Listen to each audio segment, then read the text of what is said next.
Emne C'est ça. Nasreddine, votre recueil de poésie a un titre qui nous interroge. Je suis l'homme aussi. Vous suivez la marche d'une femme au milieu de la pierre, en tout cas votre prose, de la poussière et du vent. Qui est cette femme? Je pense que je pourrais répondre à qui est cet homme plus que qui est cette femme, parce que la femme, c'est un jeu indéfini qui n'appartient à aucune époque. Hmm. Et c'est une femme donc, qui va traverser plusieurs paysages, le Yémen, l'Arabie Saoudite, l'Irak. Et dans cette marche, elle va se délaisser du père, du fils, de l'amant, de la déité comme étant vue masculine. Hmm. Euh, alors cette femme, en fait,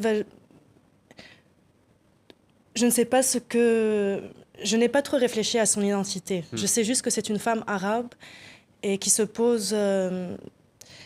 qui remet en question l'injonction qu'il y a dans la société arabe Faites aux femmes. faites aux femmes Une de femme qui devenir fuit mère. ce qui gonfle dans son ventre, une femme qui questionne quoi justement? Quelles injonctions?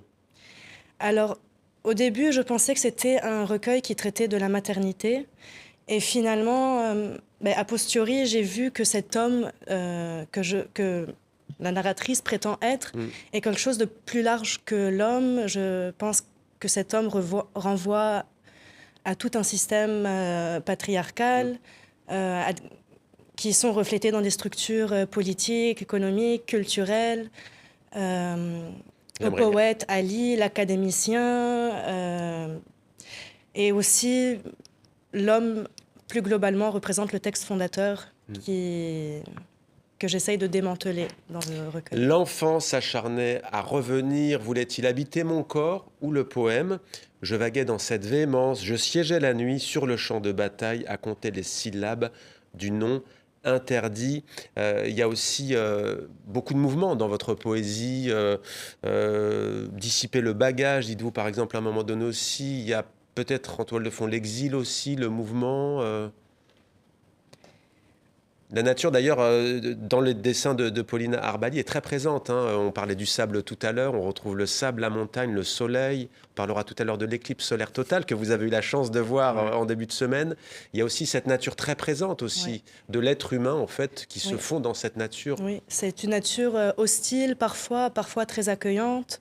C'est aussi une femme qui, en se délaissant de la religion, va se retourner vers une autre spiritualité qui est plus en lien avec la matière.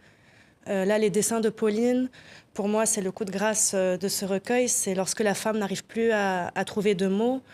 Le langage étant une forme de domination énorme dans ce texte, c'est Pauline qui va